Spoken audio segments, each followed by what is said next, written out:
প্ৰয়াত ভাতৃপ্ৰতিম ৰাজীৱ খদিয়াৰ দেওবাৰে ৰাজহুৱা আদ্যশ্ৰাদ্ধ আছিল। আৰম্ভণিৰে পৰা দেহে কেহে আদ্যশ্ৰাদ্ধৰ কাম কাজত লাগিছিল লোহিত গগৈয়ে। কিন্তু শ্ৰাদ্ধৰ এদিন পূৰ্বেই শাৰীৰিকভাৱে অসুস্থ হৈ পৰিল লোহিত গগৈ। সম্প্ৰতি ডিব্ৰুগড়ৰ এখন ব্যক্তিগত চিকিৎসালয়ত মানুহৰ গান গাই ভালপোৱা শিল্পীগৰাকী। মানুহৰ মাজত থাকি মানুহৰ গীত গাই ভালপোৱা ৰাজীৱ খদিয়াৰ বিয়োগৰ শোক মোচন যোৱাই নাই।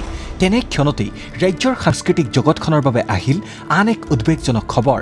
হঠাৎ অসুস্থ হৈ পৰিল স্বদেশ স্বজাতিৰ গান গাই ভালপোৱা লোহিত গগৈ। ৰাজীৱ খদিয়াৰ আদ্যশ্ৰাদ্ধৰ দুদিন পূৰ্বৰে পৰা অৰ্থাৎ 7 ফেব্ৰুৱাৰীৰ পৰাই ৰক্তচাপ আৰু মধুমেহ ৰোগত আক্ৰান্ত হৈ ডিব্ৰুগড়ৰ আস্থা হাস্পতালত চিকিৎসাধীন হৈ আছে শিল্পীগৰাকী। ৰাইজৰ পক্ষত থাকি গীতৰ মাধ্যমেৰে সুস্থ সমাজৰ বাৰ্তা দিয়াৰ লগতে শোষণ নিপীড়নৰ বিৰুদ্ধে গীত গোৱা লোহিত গগৈৰ অসুস্থতাৰ খবৰ বিয়পি পৰাৰ পাছতেই ডিব্ৰুগড়ত গৈ শিল্পীগৰাকীৰ স্বাস্থ্যৰ বুজ লৈছে বিভিন্ন ব্যক্তিবিশেষ তথা দল সংগঠনে। ৰাইজৰ আশীৰ্বাদতেই সোনকালে সুস্থ হৈ উঠিম বুলি আশাবাদী দৰদী শিল্পীগৰাকী। অসমৰ বিভিন্ন প্ৰান্তৰ পৰা দল সংগঠন খুব কম সময় ভিতৰতে যোৱাকালিৰ পৰা আজিলৈকে তেওঁলোকে আহি দেখা দিবলৈ আহিছে। মই বৰ অন্তৰত সুখী হৈছোঁ। আন্তৰিকতাৰে তেওঁলোকে আশা কৰিছে মোৰ আৰোগ্যৰ আশীৰ্বাদৰ কাৰণে মই আৰোগ্য হৈ উঠিছোঁ আৰু সকলোকে মোৰ ফালৰ পৰা ধন্যবাদ জনালোঁ। 100% ভিতৰত প্ৰায় 50% মই সুস্থ হৈছোঁ। 2টা দিনত ডক্টৰৰ পৰামৰ্শ মতে মই ইয়াৰ পৰা যাবগৈ পাৰিম 2টা দিন থকাৰ পিছত। ইফালে চিকিৎসালয়খনত উপস্থিত হৈ শিল্পীগৰাকীৰ স্বাস্থ্যৰ বুজ ল'লে অসম জাতীয় পৰিষদৰ সভাপতি লুৰিণজ্যোতি গগৈয়ে। ৰাজীৱ খদিয়াৰ আদ্যশ্ৰাদ্ধত দেহে কেহে লাগি থকাৰ বাবেই লোহিত গগৈ শাৰীৰিক অসুস্থতাত ভুগিল বুলি কৈ লুৰিণজ্যোতি গগৈয়ে ক'লে।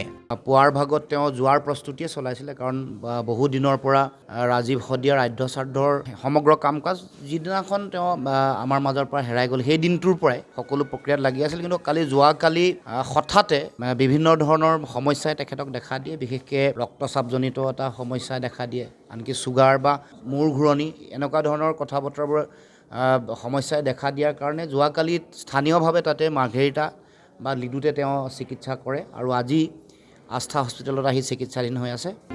চিকিৎসকে জনোৱা মতে বিশেষ শাৰীৰিক জটিলতা নাই বাবে 2 এদিনতে ঘৰলৈ যাবলৈ দিয়া হ'ব লোহিত গগৈক। অৱশ্যে সম্পূৰ্ণ সুস্থ হ'বলৈ শিল্পীগৰাকীক প্ৰয়োজন হ'ব কিছু জিৰণিৰ।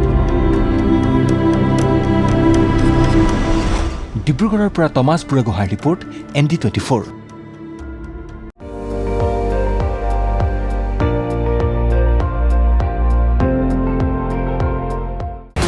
আপুনি চাই আছে ND24, সৰ্বশ্ৰেষ্ঠ নহয় সৰ্বোত্তমৰ দৌৰ।